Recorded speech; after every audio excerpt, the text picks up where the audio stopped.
começamos o nosso podcast Liderança Sem Filtro com um tema para lá de especial, que é traição. Quem nunca passou por isso? Aqui, eu quero que você entenda. Nós vamos falar sobre âmbito ministerial, mas você pode levar para tua casa, para o teu trabalho, principalmente naquele setor das emoções que é o empreendedorismo. Nós não vamos falar sobre traição no relacionamento, ou casamento, essas coisas. Outro dia a gente fala sobre isso. Hoje nós vamos falar sobre quem está trabalhando, servindo, seja comercialmente ou ministerialmente. Pastora Paula, vamos começar com o primeiro tópico aqui. Bora. Traição. Você pode ser a pessoa que trai ou você tem que ser a pessoa traída? De preferência, escolha ser o traído. Por mais que a gente viva numa sociedade em que o traído vira motivo de chacota, eu ainda prefiro, aos olhos de Deus, sair como uma pessoa que foi prejudicada do que sair como uma pessoa que prejudicou. E é muito interessante a gente falar sobre isso, porque o traidor sempre vai passar de traído. O traidor, ele sempre vai ter o comportamento da vítima. E por que é tão importante que exista a traição dentro de um ministério, dentro de uma empresa, dentro de negócios? A traição, ela tem uma nuance espiritual por trás dela, mas antes, eu quero que você reflita aqui comigo.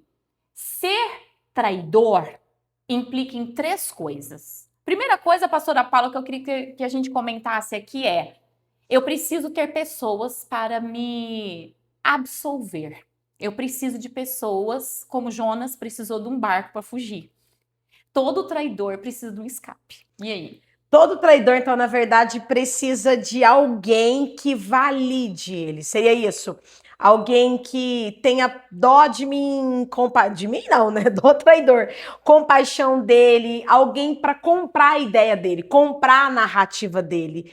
Porque uma coisa que você falou que é muito verdade, o traidor, ele é sempre a vítima. Por essa razão, a gente precisa sempre pensar quando uma pessoa chega contando uma história na qual ela é a vítima sempre. É preciso ponderar e entender todo o contexto. Será que essa pessoa é mesmo uma vítima?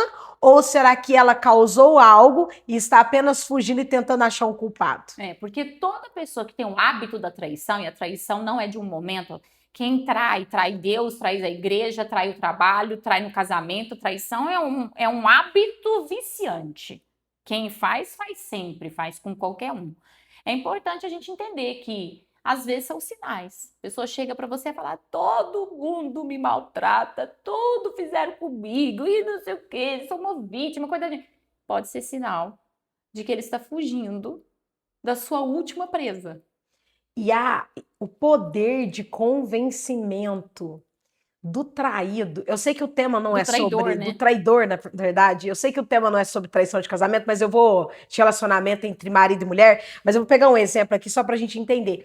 Como a gente ouve muitas vezes o traidor falando assim: "Não, mas eu traí a minha esposa porque ela..." Parece que sempre como se houvesse um motivo, né? Exatamente, eu tenho um motivo para ter traído, eu tenho um motivo para ser assim, eu tenho um motivo para ter feito isso, eu tenho razões, como se isso justificasse. E aí, no final das contas, o outro é sempre o errado e não eu. Não há um problema de caráter em mim, traidor. Há um problema de caráter no outro, há um problema de personalidade do outro, e por essa razão eu tive esse comportamento. Por isso que você precisa, na sua vida, você que é líder de trabalho na sua igreja, em algum departamento, sempre ponderar quando as pessoas chegarem para você com um discurso vitimista, com um discurso... A gente, como liderança de igreja, a gente pega muito isso. Aquela pessoa que passa por 10 igrejas, em todas elas, ou ela passa por todos os departamentos da igreja, e em todos os departamentos, ai, me machucaram, ai, eu fui humilhado, ai, fizeram isso comigo. Olha, abra o olho com gente assim. Abra o olho até para você fazer uma contratação. A pessoa chegou falando mal da antiga empresa, não contrata. Não contrata, você será a próxima vítima. Entenda uma coisa que é fundamental, principalmente no ministério. Você que é líder, entenda isso. A igreja, ela existe com ou sem você. Ah, mas eu sou o fundador da igreja. Não. Nós somos pessoas que Deus usou como instrumento, mas quem fundou a igreja foi Cristo. Não, espero. Agora, aquela igreja que foi fundada na base da fofoca, da mentira, da discórdia, da rebeldia, quem fundou foi o capeta. Aí, com certeza, já é outro patamar. Nós estamos falando de igreja de Deus. Quem fundou foi Jesus. E se Jesus fundou, ele já tem uma visão própria, já tem um comportamento próprio, ele já tem uma essência própria, ele já tem decisões. Eu me lembro quando meu pai foi para o hospital e a gente conversava muito antes dele falecer sobre a igreja, e ele falava uma frase assim para mim: legado apostólico não é sucessão de unção. Legado apostólico é que você entender que o que Deus decidiu lá atrás não pode ser alterado. Que Deus já pensou para o futuro não pode ser alterado. Você não manda na igreja. Você não coloca a sua identidade pessoal na igreja. Você não coloca o que você quer na igreja. Legado é você ter a característica de quem sabe respeitar quem manda. E muito interessante porque a gente já estava vivendo um processo de sinais de traição na igreja já há muito tempo. E meu pai, a pastora Paula conhece, o bispo foi uma pessoa assim extremamente. Ele era, gente, uma tramontina. O que ele tinha para falar, ele falava. O que ele tinha que resolver, ele resolvia. Mas naquele ponto ele não fazia nada. E era motivo, a pastora Paula sabe disso, a gente já anda muito tempo junto. Era motivo de eu chegar e falar assim: você não vai fazer nada? Você não vai fazer nada? E eu ouvi, 2 ou 3 dias antes dele falecer, uma frase: você vai ter que manter o legado nessa situação. E hoje eu quero falar isso para você. Nós passamos por processos de traição na igreja, muitos. Desde criança a gente assiste. Pessoalmente, como bispa, foi o primeiro. A gente sabe que haverão outros. Mas, assim, é chocante. Porque você sabe que vai acontecer, você só não sabe como. Não sabe os detalhes, graças a Deus, porque senão você pira. Senão Mas, você assim, acha. Mas você sabe que vai acontecer. Deus, ele te mostra. Mas, no caso, ele já havia tomado uma decisão há quase 10 anos atrás, 10 ou 11 anos atrás, pelas somas que a gente fez ali no hospital, somando após a morte do bispo, que Deus deu aquela palavra da mesa da Santa Ceia para o bispo. Judas, vai e termina o que você começou. E naquele momento eu entendi por que ele não fazia nada. E ele me fez falar: eu prometo, eu juro pela minha vida, que eu também não vou fazer nada. Porque senão eu vou destruir a igreja. E foi ali que eu entendi. Eu quero que você entenda uma coisa. Você está numa empresa, a visão empresarial é outra. A visão empresarial, você pega o mal, você corta ela no machado. Você pega aquela pessoa que está fazendo futrica, fofoca, tentando colocar um lado da empresa contra o outro, fazendo, sei lá, qualquer coisa, você já vai na pessoa e fala: RH, some daqui. É assim que tem que ser, tá? Então, se você está numa empresa, você acabou de assumir empresa, conselho agora da área psicológica, não é nem da bispa. Acabou de assumir uma empresa que já tem muito tempo, demite todos os líderes de setor e coloca outros. Porque os velhos vão querer fazer coisa velha, vai querer fazer... É até comum, muitas empresas, quando elas são vendidas e um novo grupo assume a empresa, eu trabalhei numa empresa que eu vivi isso, eu vivenciei, eu presenciei, a empresa ela fazer um corte na liderança. Ela troca toda a liderança da empresa, principalmente quando essa empresa ela já tem uma liderança formada ali há muitos anos. Por quê? Porque eu presenciei a resistência das pessoas que estão numa empresa há muito tempo a uma mudança muito grande. Daí, numa empresa faz muito sentido. Você chegou, a empresa ela tem uma mentalidade, você está assumindo uma liderança, você percebeu que há necessidade de fazer cortes, ajustes, faça o mais rápido possível para você evitar maiores problemas. Todas as fadigas. Mas quando a gente olha para a igreja, é muito diferente, porque eu acredito que o maior desafio de um líder cristão, seja qual for o segmento, se você é líder de louvor, de crianças, se você é o pastor da igreja, líder de mulheres, é você entender que nós somos mordomos do reino, nós não somos donos do reino. E a gente tende, se a gente não tomar cuidado, a pensar que a igreja ela só vai andar, ela só vai funcionar dentro da nossa visão. E a nossa visão ela não cabe na igreja. Por mais que a igreja ela seja o corpo de Cristo, e o corpo ele tem vários membros, e os membros eles são diferentes, então as igrejas vão ser diferentes, os departamentos vão ser diferentes, tem um cabeça. E é esse cabeça quem determina como cada membro tem que funcionar. Então vamos pegar aqui, Vamos pensar que o corpo de Cristo é várias igrejas de Cristo, óbvio, compõem esse corpo. Então, eu como líder ali na igreja, ou eu como líder da igreja, eu preciso entender qual é a vontade de Deus, qual é a ideia que Cristo tem, qual é a visão que Cristo tem para esse membro aqui, para essa igreja na qual ele me colocou. E eu preciso levar a visão dele para frente, porque muitos ministérios se perdem e não percebem porque começam a colocar suas vontades. E uma coisa aqui, antes de voltar para a bispa, crescimento numérico não é sinônimo de prosperidade aos olhos de Deus. Não. Porque tem muita gente pensando nisso. Não, eu implantei a minha visão e a igreja explodiu, Nossa. cresceu numericamente. Isso não diz nada. Não, não. É impressionante quando a vontade de Deus ela é colocada. Deus não pensa muito nessa questão de explosão e coisa muito, nossa, com o que as pessoas vão. Ele está mais preocupado com a obra toda que ele está fazendo do que com aquele momento. Eu tenho na minha vida, Paula, entendido uma coisa. Nós somos feitos de grandes momentos, mas Deus é feito de um grande projeto. E nós somos uma fagulha desse grande projeto. Nós somos uma poeirinha desse grande projeto. Nós temos que ser extraordinários, temos que ser excelentes, mas nós não somos tanto assim quanto a gente pensa que a gente é. A gente passa pelo projeto. A gente só passa. Ele continua. A gente só precisa entender uma coisa. Que eu seja alguém de Deus o suficiente para até quando morrer. O que eu fiz para Deus, não quem eu fui para as pessoas, mas o que eu fiz para Deus, de alguma forma ecoe nos próximos capítulos de Deus. Isso é que é o importante da igreja. E a traição, ela acontece justamente por causa disso. A traição, ela é importante porque ela faz um movimento importante no reino espiritual de recolocar peças no seu lugar. Então vamos falar um pouco por que tem que acontecer traição dentro da igreja. Porque a gente tem a ideia de que a igreja é um ambiente perfeito. As pessoas são perfeitas, as pessoas elas não erram, elas não falham, logo, né? Não pode haver traição dentro da igreja. Por que Deus permite? Eu entendi na pele, eu vi muito quando criança, mas não tinha essa percepção, eu entendi na pele uma coisa. Nós, ao longo do tempo, vamos andando mais devagar. Nós desaceleramos ou aceleramos demais algumas coisas. E Deus usa a traição como usou na Bíblia, a perseguição, para ajustar a gente, ajustar a visão, ajustar foco, ajustar propósito, limpar corações, limpar entendimentos e intenções. Eu percebo isso, sabe? O ano de 2026 para a gente foi um ano de muito alinhamento. Foi um ano onde Deus trouxe lembrança de muita coisa. Foi um ano de muito respirar. Por quê?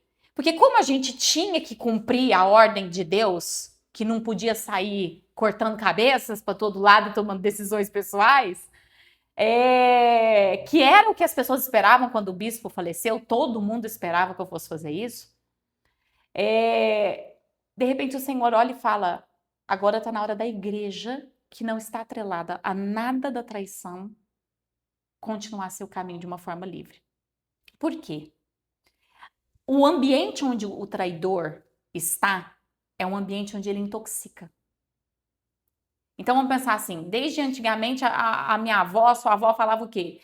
Cuidado com a laranja podre, cuidado com a laranja podre, cuidado com as más companhias, elas corrompem os bons costumes. Paulo vai dizer isso. Então, assim, acaba se tornando uma loucura, porque no decorrer do tempo, naquele setor onde essa pessoa estava envenenado, estava corrompido, estava atrasando, estava aprisionando projetos de Deus. E Deus faz o quê?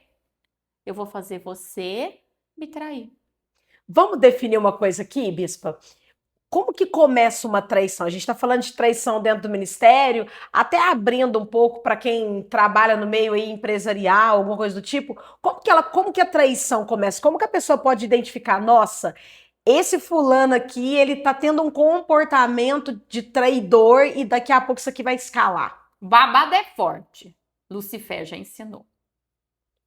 A traição começa quando eu olho para o lugar, eu olho para a igreja, olho para a empresa, olho para onde eu tô e começo a dizer assim: eu podia ser melhor, eu podia ser mais, eu podia ter mais, só que a pessoa não sai. Porque todo mundo tem direito de sair, tá? Deixa eu dizer uma coisa pra você. Você que é líder na igreja, você que é pastor, você pode sair da igreja, você pode sair da tua liderança, você pode sair do seu cargo a hora que você quiser. Não tem problema. Eu acho muito justo até. A pessoa chega e fala, ó, Deu. deu, não quero. Vou fundar um ministério segundo minha cabeça, Florida. Vá com Deus. A traição não é sobre isso. A traição é sobre eu querer aquilo que não é meu. Então, o traidor começa ali em Lucifer. Ele vai ter o quê? Nossa, eu podia ser mais reconhecido. Nossa, isso aqui é meu. As pessoas começam dentro da igreja, dentro da empresa, a dizer isso aqui fui eu que conquistei. Aquela empresa só cresceu porque eu fiz isso. A igreja só tá porque sou eu. Não tem mais Deus aí. A síndrome de Lucifer já pegou. Sou eu. Essa pessoa se converteu por minha causa. Fui eu que orei. Não, porque Jesus não fez nada. Não fez nada. Quem fez foi eu. Outra A característica gente também. começa a assumir a mesma síndrome de Lucifer. Aí, pode ser até a pessoa ímpia, tá? Ela vai fazer a mesma coisa na empresa. E aí, o que ela faz? Ela não pode sair, porque é dela. E também ela tende a envenenar. Porque se fosse só uma questão de eu me achar a última bolacha do pacote, a última Coca-Cola do deserto, beleza, pode ser uma autoestima muito elevada. Não, se eu não estiver aqui, essa empresa não anda, se eu não estiver aqui, esse ministério não anda. Mas uma coisa que a gente percebe na nossa caminhada é que vai muito além disso, porque eu começo a me achar muito e eu começo a envenenar quem está perto em relação a quem está acima de mim, porque todo mundo está subordinado a alguém. Tem que estar. Tem que estar subordinado a alguém. E aí eu começo a envenenar as demais pessoas no meu entorno contra alguém acima de mim. Por quê? Por que eu tenho que envenenar? Mas Lucifer não pegou 1/3 dos Nossa, anjos. é anjo, hein, gente? Meu Deus do céu. 1/3 dos anjos. O que ele ficava falando na cabeça desses anjos? Sei lá. Mas eles estavam vendo a glória de Deus. É muito fácil o traidor envenenar. Nós já falamos um pouquinho do perfil do traidor. Ele tem uma história triste, ele tem motivos, só que ele te isola. Ele não te deixa chegar na pessoa que ele está traindo. Porque você não pode saber os dois lados. O traidor, ele é aquela pessoa que ele... Vamos tentar trazer um pouquinho do casal para a gente entender. Quem está traindo fala que o outro está traindo. É verdade. Quem tá traindo fica com ciúme do celular, fica com ciúme de ir numa empresa. Não, você não pode. Por que eu não posso sair? Por que eu não posso? Deixa eu ver seu celular para ver quem tá falando com você, mas eu não tô fazendo nada. Inverte, não. né? Ele você inverte. tá me traindo. Sou eu que tô traindo. E aí ele E eu que vou desconfiar você. de você. Eu vou desconfiar de você. Por quê? Porque ele tem que se proteger. O traidor, ele tem isso, ele tem esse comportamento, ele tem que te envenenar. Porque se você não for envenenado, você vai ficar contra ele. E ele não pode, porque ele tem posse. Entenda isso. Satanás, ele faz muito isso em líderes cristãos. Então, se você lidera, que seja uma cadeira. Entenda isso de uma vez por todas. Se o dia que você entrar na igreja, você achar que você é dono de uma caneta, bota o joelho no chão e começa a orar. Porque a síndrome de Lucifer está te pegando. Você acha que as pessoas têm que seguir o seu conselho. Quantos pastores surtam, tá, gente? Porque você dá um conselho e a ovelha não faz. A ovelha não é obrigada a fazer o que você fala. Ela vai ouvir e ela vai tomar a decisão dela. Nós não somos Deus, nem Deus obriga a gente a fazer. Ah, Deus podia obrigar a gente a fazer um pouquinho do que ele fala, mas ele não obriga. Não obriga. Ele não obriga. Então a traição, ela exige, Paulo, isso daí. Eu tenho que fazer uma galera acreditar em mim, até porque eu não tenho nada a perder. O traidor não tem nada a perder. Mas os barcos que ele usa tem. Então você toma muito cuidado se você é barco de traidor, porque quem traiu, seja quem for, família, tá? Ai, olha, o meu casamento não tá bem. Deixa eu te fazer uma pergunta. Eu sei que não tem nada a ver com casamento, mas vamos lá. Deixa eu te fazer uma pergunta. Você começou esse relacionamento com, meu marido tava com outra, ou eu tava com outro, e aí a gente se apaixonou. Então vai dar tudo errado, meu querido. Porque tudo que começa de traição vai destruição. O que eu estou dizendo para você, fazendo um paralelo com casamento, com relacionamento, é justamente isso. Tudo que você começou, baseado já nessa disputa com Deus, porque a gente acha que é disputa com alguém, mas é disputa com Deus de território. Nada é nosso. Vai dar errado. Só que a pessoa que já está disputando com Deus, ela não tem o que perder. Ela não tem. Eu analiso, assim, todas as pessoas, assim, que você vê as histórias, os rankings aí do Brasil, de grandes escândalos que aconteceram, de traição, de racha, né, que a gente chama de racha nas igrejas e tal. A pessoa que fez, a pessoa que fala, a pessoa que traz, ela não tem nada. A casa dela já tá destruída, a vida dela é uma porcaria. Você olha pra ela, parece um cadáver. Aí você pensa assim, e eu que tô botando dentro da minha casa? Eu tenho família, eu tenho trabalho, eu tenho sonho. Vai morrer, tá? Vai morrer tudo. Vai morrer tudo, porque onde um traidor entra, morre. Sabe uma coisa que eu trago comigo desde criança, adolescente, assim, e que me faz bem apesar de tudo? A gente vive numa sociedade que, desculpa falar aqui, meio emburrecida. E eu digo emburrecida porque, por exemplo, não faz sentido eu tirar uma opinião sobre alguém a partir do que uma outra pessoa me falou. Então, desde a minha adolescência, até por ter visto muita coisa, gente, eu nasci na igreja. Então, eu sou quase patrimônio da igreja já. Não, quase não. Nós somos patrimônio cultural da igreja. Então, eu já vi muita coisa. Então, eu cresci e muitas vezes eu ouvia pessoas falando de outras, não confio em fulano, fulano é isso, fulano é aquilo. E depois, se você tem a oportunidade de conviver com fulano e com ciclano, você vê que a pessoa não era nada daquilo. Então, eu adotei uma coisa para minha vida, desde a minha adolescência, eu trago isso até hoje. Eu prefiro pagar para ver. Então, eu já ouvia muito isso, mas você vai envolver com fulano, você vai ter amizade com fulano na igreja, você vai conversar com ciclano, você vai pagar para ver? Eu vou pagar para ver, porque eu prefiro tirar as minhas opiniões a partir das minhas vivências. E eu digo isso porque quantas pessoas chegam pra gente e falam assim: nossa, eu imaginei que você fosse completamente diferente. E não é porque a pessoa fez um julgamento, porque ela viu algo em nós. Muito preconceito, mas é porque, muita pré-palavra. Exatamente, é porque alguém falou, porque não queria que aproximasse, porque não queria que se envolvesse, porque não queria que estivesse perto, porque tinha medo de perder. E para mim é tão louco tudo isso, porque não tem nada nosso. Até em relação, vamos lá, até em relação igreja, uma igreja em relação a outra igreja. Gente, se a igreja de Cristo, não tem que ter nem disputa, porque tudo é dele. No final das contas, vai estar todo mundo lá com ele. Vai todo mundo morar com ele. A única coisa que ele fez foi organizar o corpo. Para não ficar todo mundo num lugar só. Eu sei que você tem uma personalidade, um temperamento, um jeito de ser que é mais adaptável a esse estilo aqui. Então, parte do meu corpo vai funcionar para esse grupo, parte do meu corpo. Mas no final, o objetivo é um só, que é Cristo. Mas como o propósito do inferno é destruir a igreja, ele vai encher, com certeza, o coração de um líder de louvor, de um líder da igreja, como pastor de qualquer departamento, para quê? Para que não haja crescimento da igreja. Porque Efésios já fala que quando a igreja está ajustada, ela cresce. Exatamente. É por isso que Deus permite as traições, porque ele precisa ajustar a igreja. Por quê? Porque quem ama a igreja, no momento de traição, o que a pessoa faz? Peraí, que isso? Eu não estava muito firmar, agora eu vou ficar. Eu vou firmar. Que é isso? Eu também tenho que defender, eu também tenho que falar, eu também tenho que me posicionar. A traição dentro do ambiente, ela revela corações. É verdade. Ela revela. Por quê? Porque eu sou obrigado a me posicionar. Não fui eu que fiz, mas eu sou obrigada a me posicionar. Quando Judas trai Jesus, todos os outros falam, fui eu, sou eu que vou trair, mas sou eu, porque eu fico imaginando a cabeça desse, será que sou eu? Será que você é capaz de fazer fazer um babado desse? E é engraçado, porque Pedro traiu Jesus. Só que foi completamente diferente a essência. Pedro não traiu Jesus levando ele para a cruz. Pedro traiu Jesus no medo pessoal dele. Negando que conhecia. Negando que conhecia. A traição de Judas não foi sobre Judas, foi sobre Cristo.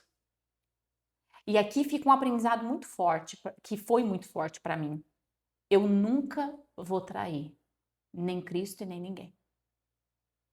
Nunca. Nunca traí, já faz parte da minha natureza. Mas eu me, assim, vendo coisas, olhando realidades, eu falei, gente, as pessoas elas não têm noção o quanto Satanás odeia a igreja e o quanto ele usa as pessoas como peão de manobra para ferir Deus. Porque ele sabe que Deus defende o que é dele. No fundo, o diabo quer destruir tudo. Sim.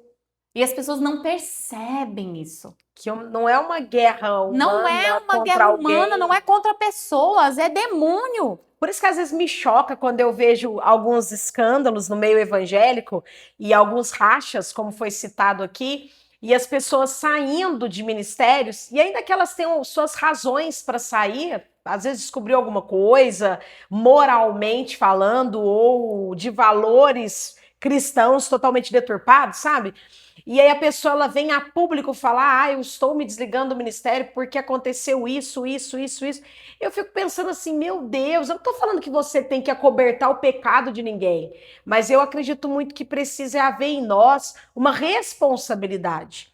Você tem um problema com a sua liderança, chega nela e fala. Fala, ó, eu não concordo, você tá traindo a sua mulher e eu descobri, você tá roubando a igreja, eu descobri. Eu não sei as suas razões para querer sair, mas eu acredito que seja muito mais produtivo você chegar e abrir, porque de repente essa conversa pode até dar um estalo na pessoa, a pessoa Claro, cair em si e falar, poxa, deixa eu parar por aqui. Mas mesmo que E isso às vezes não... é tudo mentira também. E às vezes é mentira, mas mesmo que isso não aconteça, eu acredito que a lealdade. Gente, eu não estou falando que você tem que acobertar pecado de ninguém, eu não estou falando que você tem que fingir que o pastor não está errando, eu não estou falando isso. Eu estou dizendo que a partir do momento que uma visão do lugar que eu estou, de um ministério, de um departamento, de uma igreja, ela não bate mais com aquilo que é bíblico, porque eu também preciso separar se o que tá no meu coração é bíblico ou se é vontade minha. Tenha a hombridade, sabe? Seja homem, seja mulher, de sentar e falar: olha, eu não concordo, olha, eu tenho a minha visão mudou e eu estou saindo.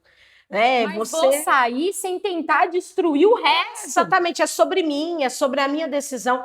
Eu já saí de um ministério para outro ministério. E eu era muito nova, eu tinha o quê? 20 anos. E eu poderia argumentar que, eu vou falar tudo que eu acho, tudo que eu penso, porque eu tenho o meu direito, porque aconteceu comigo, porque passou comigo. Mas sabe por que eu não fiz? Primeiro porque as razões pelas quais eu saí não foram morais, no sentido assim, a liderança da igreja era uma liderança idônea, eu não tenho o que falar sobre o caráter da pessoa nem nada. Mas eu levei em consideração assim, ó, o que vai edificar? As pessoas virem até mim, perguntarem para mim, porque eu era uma pessoa muito comunicativa, então eu conversava com todo mundo da igreja, aquela coisa toda. E as pessoas me perguntaram, por que você saiu? E eu falei, sim, Deus sabe. E independentemente do que dissessem do outro lado, eu carreguei comigo uma coisa, eu falei, Deus, eu prefiro não falar nada do que tirar a gente da igreja. Porque eu sei que dependendo do que eu falar, pessoas vão sair. E pessoas que ainda não têm uma estrutura. E eu volto a dizer, não era nada moral, não era nada, a pessoa não estava roubando a igreja, não era nada sobre isso. Mas o que eu quero pontuar aqui sobre essa questão da traição é que muitas vezes a gente pensa que esse sentimento, ou que esse espírito, ou que essa situação, ela nunca vai rondar a gente. E ela vai. E eu preciso ter muito bem definido dentro de mim, decidido dentro de mim o seguinte, eu não tenho nada. A igreja não é minha, o departamento não é meu, o ministério não é meu, o chamado não é meu, nada aqui é meu. E se tem algo, quando a gente fala sobre honra, que é uma coisa assim que está muito em alta hoje, porque a honra, gente, honrar é você, se a pessoa errou, é você reconhecer que ela errou, mas não é sair gritando para todo mundo que a pessoa errou. Vá na pessoa, conserta com ela, fala para ela, deixa bem claro para ela suas razões e saia. E vai viver sua vida. E vai construir sua história. Até porque nós vamos ter que prestar conta de tudo que a gente falar. Então a gente está vivendo uma era muito complicada que as pessoas elas ligam uma câmera. Não, eu saí poder, né, porque exatamente. Eu saí porque aconteceu isso, porque aconteceu aquilo, porque aconteceu aquilo outro. E a pergunta que eu faço, isso vai edificar em quê? Mas tem que falar porque os coitadinhos dos irmãos que estão lá estão sendo enganados. Mas a igreja não é de Cristo? Eu creio que se uma igreja ela perde o caminho, ela perde a mão no sentido de palavra, de cristianismo, de revelação, o próprio mesmo. Dono da igreja, que é Cristo, ele começa a visitar o seu rebanho. E ele começa a ministrar no coração do seu rebanho que tem algo de errado ali. Sim. O próprio Cristo cuida do que é dele, porque a gente é humano. A traição ela é muito boa. Nossa, Deus. Depois que ela passa, porque você leva um baque, né? Você fala, meu Deus. Eu, pelo menos, fiquei muitas semanas, assim, com uma sensação de luto, de dor, sabe? Ah, Eu é muito ficava com o ruim, né? estômago embrulhado o tempo inteiro. Aquele clima estranho, Quem já passou por isso em né? Muito casamento, ruim. É relacionamento, muito igreja, ruim. sabe que é uma coisa bem É chata. empresa, é muito ruim. Por quê? Porque num dia a pessoa tá te abraçando e assim, só que no dia que ela tá te abraçando já tá tudo pronto, né? Tem que ter muita falsidade rolando aí. Então, assim, a pessoa tá te abraçando, tá ali, tá tudo bem, mas já tá fazendo tudo, e no outro, tipo, paulado em tu. E aí você para e fala, gente, eu me lembro de muitos momentos parar, orar e falar assim: o que que eu fiz? Será que eu fiz alguma coisa que gerasse isso? Porque é igual no casamento, quem trai, fala assim: eu traí, vamos pensar que o marido traiu a mulher, eu traí porque ela engordou. Gente, isso não é motivo para trair. Ah, eu traí porque vivia só cuidando dos filhos. Isso não é motivo para trair. Nada é motivo para trair. Não. Entende uma coisa? A traição não tem motivo, Não ela tem tem justificativa. essência. Trai quem é traidor. Essa é a grande verdade. Eu fico pensando, mas mesmo assim, por ter levado em consideração o sentimento do coração de Deus em relação ao meu ministério, eu falei assim: quando Deus disse, agora você vai ter que amá-los, vai ter que cuidar, vai ter que ser verdadeira e real, você não pode fazer um teatro. Você sabe que vai acontecer, mas você não pode estar atrelada, nem emocionalmente, nem espiritualmente, nem fisicamente a nada. E para mim foi um grande desafio. E eu quero ensinar isso para você, líder, porque eu quis ouvir algum líder me falar sobre esse assunto, mas eu não conseguia ouvir porque eu não vi. Eu procurei, quem sabe, eu procurava em YouTube, quem sabe algum líder fala sobre esse assunto, me dá, tipo, nossa, passei por isso aí também e tal, e Deus falou isso comigo. Então eu quero falar isso aqui para você trazer isso para dentro da sua vida, sua casa, sua empresa. Eu ficava repensando, o que que eu fiz? Se eu pudesse ter sido melhor, talvez isso não teria acontecido. Feito Se eu, diferente, alguma sei coisa. lá, o que eu poderia. Eu comecei a perguntar para mim e para Deus o que eu poderia ter feito, o que pudesse evitar. E aí, numa madrugada, foi muito impressionante. O Wesley estava chorando. Aí eu fui atender o Wesley estava dormindo no meu colo. E o Senhor falou comigo. O Senhor falou assim para mim: sabe o que é engraçado na sua oração? Você pergunta sobre o que você poderia ter feito de melhor. Eu falei, porque não sei, a gente erra sem querer, mas eu não fiz nada com maldade. E comecei a fazer um como se fosse uma análise ali, né, com Deus. Eu não fiz nada com maldade, dei o meu melhor e tá. Na hora que eu terminei, o Senhor falou assim, então, mas não foi contra você, foi contra mim. Pesado, hein? Então o Senhor falou assim para mim, para de pensar isso. Porque você conseguiu chegar onde o seu pai tinha pedido para você, prometer que você chegaria. E ali eu ouvi uma frase audível de Deus que eu nunca mais vou esquecer na minha vida. Ele disse assim para mim: não existe um bom líder que não seja capaz de amar os seus inimigos. E eu falei: por quê, Deus? O Senhor falou assim: o seu raciocínio é raciocínio de quem ama. Você não está pensando em vingança, Thalita. Você nunca chegou para mim e falou: vinga. Faz, acontece. Ou Papapá, pesa a mão, né? pesa a mão, vamos mexer esse Senhor. caldeirão aí, Jesus, né? Aquela coisa toda. Eu sempre falava: o senhor pode voltar o tempo? Se eu tiver que consertar alguma coisa? O senhor falou assim para mim: o seu discurso é discurso de quem ama. Embora você sempre teve noção, embora você nunca fiz uma conexão, não tem como você fazer uma conexão de amizade com uma pessoa que você sabe que vai cavar tua cova. Não tem nem clima. Não tem como, Tem não rola, como fazer. não rola. Aí já é demais.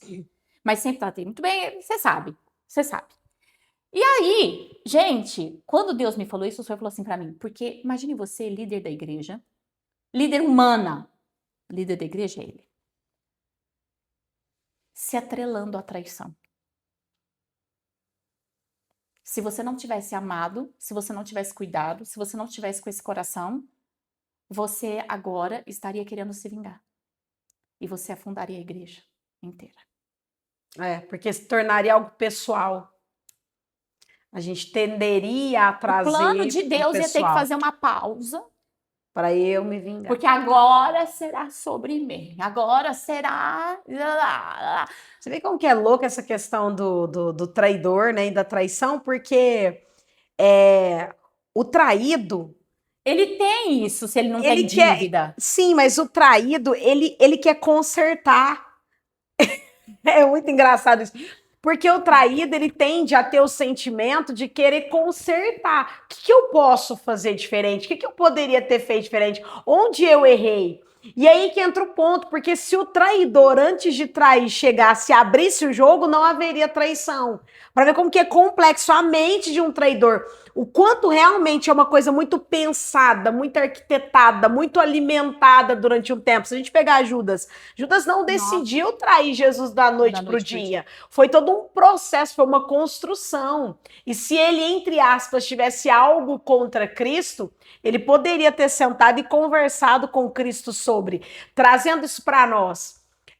O traidor, ele pode, antes do ato da traição, chegar, sentar e conversar. A gente não está falando sobre casamento, mas a pauta casamento cabe sempre nesse exemplo, porque o marido que está com um pensamento, ele pode chegar e falar, olha, eu tô achando você meio assim, eu tô achando que o nosso casamento está ficando assim, será que você não pode mudar um pouco? Dá para ter esse ajuste. Só que quando isso não acontece, é porque já está decidido, a essência já está ali, a decisão já está ali. É só uma questão de tempo. E aí a gente volta numa coisa muito importante desse nosso podcast, dessa nossa conversa, que a nossa decisão de roubar a Deus, uma vez tomada, parece que ela não sai. Porque a traição na igreja é isso. Uma vez que eu digo... Cega. É meu. É uma coisa que cega. É meu. É uma coisa, assim, horrível.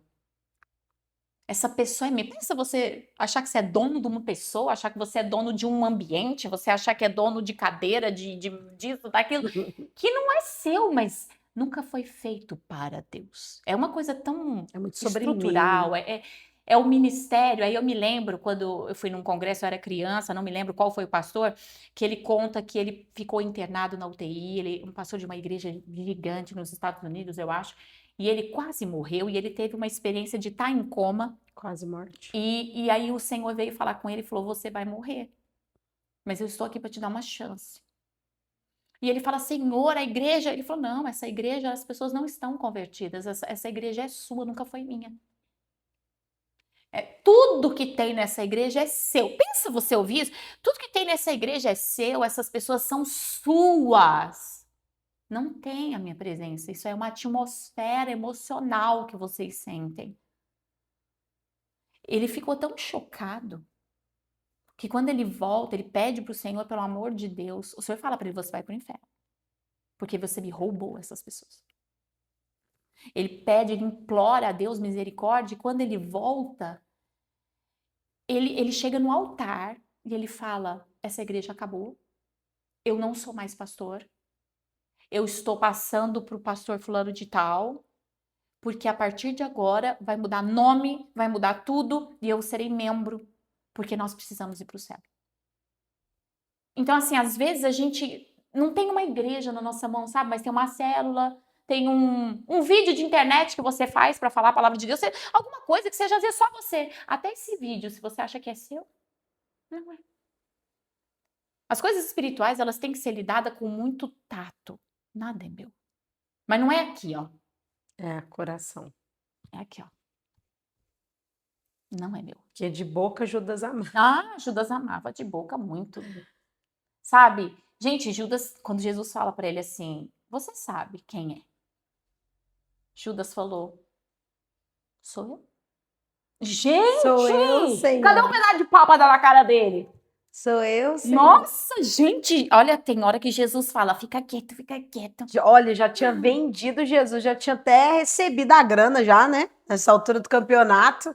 Já tava com a grana. Se brincar, ainda tava com e aí, bolsa. Ele vai, sai e volta com os soldados já para prender Jesus. Meu Deus, eu olho para esse texto, eu fico assim, gente, era a oportunidade dele se ajoelhar lá nos pés do Senhor, você não sabe o que eu fiz uma besteira, eu te vendi. Não, ele foi até o final. E é uma coisa que me chama a atenção, porque a traição em todos os âmbitos é uma coisa tão satânica, porque ela cega. Sim. Porque o traidor do casamento, ele fica cego, cego. Ele tem Ele razão. tem todas as razões, ele tá correto em tudo que ele tá fazendo. O traidor no trabalho, ele tá cego, ele tem razão para fazer. O traidor no ministério, ele tem tudo, ele tem razão. E uma frase que eu ouvi muito na igreja desde quando eu cheguei, faz 18 anos que eu tô no ministério, é: quando você achar que você tem razão demais, para e repensa, porque provavelmente você não tem razão nenhuma. E quantas vezes as pessoas param e se ajoelham para falar para Deus? Porque eu vou falar uma coisa, a traição, ela não nasce, como a gente falou, de uma hora para outra. Não nasce. São sementes. São pessoas que não querem consertar coisas, são pessoas que evitam confrontos, são pessoas que nunca erram. E aí, aquele comportamento de isolamento do poder de Deus faz a pessoa apodrecer. Eu não tô errado, eu não tenho que me consertar. Já falar para você que é líder aqui, a gente erra. E a gente precisa aprender a consertar. O Lúcifer cai pelo orgulho. E ele leva muitos cristãos e muitos líderes à queda no orgulho. A traição, ela entra no orgulho. Por Sim. que não? Eu Não, porque tenho ele tem que fazer, né? Até porque a plateia começa a exigir. A plateia, os anjos começam a exigir de Lúcifer. Você acha que não? Você não vai fazer nada? Você só fica na palavra? Você não é o bom? Você não é o bom? Uma hora você tem que agir. É igual amante. Uma hora você vai ter que abandonar sua esposa. Você vai ter que abandonar sua esposa. Amante ou amante quer alguma coisa. Ele não vai aceitar ficar como amante pro resto da vida. Uma hora vai te cobrar uma postura, vai te decisão. cobrar uma postura. Tudo. Até o diabo cobra postura, gente. Até o diabo cobra postura. Esses dias eu fui fazer compra e eu pedi pra Cindy Eduardo West dar uma volta no shopping. Enquanto isso, eu fui rapidinho no mercado e eu percebi que tinha um moço que eu ia passando, aí ele vinha e falava mal do supermercado pra uma outra. Aí vinha e falava mal do supermercado. E ele era uma pessoa do mercado, que tava usando a camiseta. Ele falava mal de uma gôndola, aí falava mal na outra, aí vinha... E eu tava passando gôndola, porque a gente vai fazendo assim no mercado, não sei como é que você faz compra, mas eu vou passando de coisa... Sim. E aí eu fiquei tão incomodada com aquilo, eu falei, gente, que cara capetado. Em vez de estar trabalhando, tá procurando gente para plantar a sementinha do capeta. Sabe que eu fiquei com vontade de puxar ele e falar, meu, qual é a tua, cara? Pede demissão. Tá traindo o lugar que põe comida na tua mesa. Tá traindo. Então, assim, eu não fiz. Eu deveria ter feito. Sabe? Porque, assim, a gente normaliza a traição no mundo. Isso é verdade. A gente normaliza. Esse é o grande problema. Satanás, ele faz palco para o traidor. Por quê? Porque o traído, se ele se defender, ele é vingativo. Qualquer coisa que ele falar, tá vendo? Foi por isso que eu traí. Tá vendo? Vocês doido, desajustado. Vocês estão vendo as minhas razões. Sabe? Então, assim, o diabo, ele faz um palco terrível. Hoje, falando sobre o assunto, a gente pode parar e pensar, quando a gente não está atrelado à traição do outro que foi contra a gente, foi contra uma empresa, foi contra um ministério, e o ministério é contra Deus, mas a gente sente assim, a gente não é doido, a gente sente a traição, quando você olha e fala, mas eu não tenho nada a ver. Daquela conversa que eu falei, que Deus me disse, né? Você amou, você está num estado de não vingança. Isso te proporciona continuar no meu projeto. Aquilo me deu um alívio tão grande, porque eu pensei assim, tudo que as pessoas fizerem em cima desse assunto, eu não tenho nada a ver com isso. Eu não gerei isso. É só sobre eles. Não tem nada de mim ali. Não tem nada da igreja ali. E isso desvincula a igreja, desvincula as pessoas de uma forma tão poderosa espiritualmente, que a gente fez o quê? A gente deu um salto. Tudo que estava amarrado, gente, foi liberado. Aí você fala, caramba, então entenda uma coisa, talvez hoje você esteja chateado, porque na tua empresa, na tua casa, tua faxineira te traiu. Você acredita que a faxineira da minha mãe roubava minha mãe por 15 anos lá em Posto de Casa? Roubava farinha de trigo, roubava roupa, roubava até livro, você acredita? Então, assim, a gente é traído de tantas formas, né? A gente é traído de todo jeito. A gente então, é traído pela gente mesmo, tem hora. A gente se sabota, é uma traição. Então, assim, se você hoje tá chateado, tá com sintoma de vingança, tá percebendo coisas na tua vida, eu vou te dar um conselho. Eu vou dar o meu, a professora Paula dá o dela. E a gente termina. É assim, não esteja atrelado à história do traidor, nunca seja um traidor. E se você for, para agora. Pare e tenta consertar onde você tá. Ah, não, mas o negócio já... Não, mas para. Tô falando sério com você. Pare e tenta consertar de onde você tá. Some, sabe? Tem gente assim que acaba com tanta coisa que é melhor ele catar as coisas dele e sumir. Conheço um cara, bandido, que foi cliente do Eduardo, que a vida dele chegou num ponto que ele foi pro meio do mato viver com 2 cachorros. Porque a vida dele já tava... Se ele continuasse, ele ia destruir muito mais a vida dos outros e a dele. Então ele deu aquele dia de um pingo de consciência que ele falou, tô sumindo, tchau. Sumiu. Tem gente que, às vezes, para consertar tem que sumir mesmo. Então, assim, reveja a sua vida, reveja seu ministério, reveja como você está fazendo as coisas, como está o seu coração. Davi já dizia, sonda-me, ó Deus, e conhece o meu coração, me prova e vê se tem um caminho mau dentro de mim e me guia, me livra, me liberta. Não sei como tá você. A gente está falando aqui sobre traição, mas quem sabe você é o traidor ou quem sabe você é o traído? Não sei qual é o teu lado, mas entenda uma coisa. Hoje você precisa dormir de bem com Deus. Você precisa dormir de bem com Deus. E às vezes isso vai fazer com que você mude completamente seu discurso, seu comportamento, a forma como você vive, a forma como você faz as coisas. O meu conselho para você que foi traída é mata todo mundo, tô brincando. Dá Mas é igual vontade. aquele meme do cara falou assim: nossa, eu queria poder resolver tudo na peixeira. Meu conselho para você que foi traído é: ai, não tenta provar. Não tenta provar que você tá certo, não tenta provar que você não fez nada, não tente mudar para se encaixar no discurso do outro. Porque o traído, ele tem muito disso, né? Onde que eu fui, onde que eu errei, que eu poderia. Se você. Não é sobre você, é sobre o outro, é sobre o caráter do outro.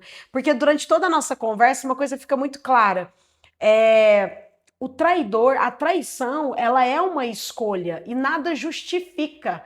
Você tem a pessoa que te traiu, ela tem todos os meios de poder ter chegado e feito da maneira diferente.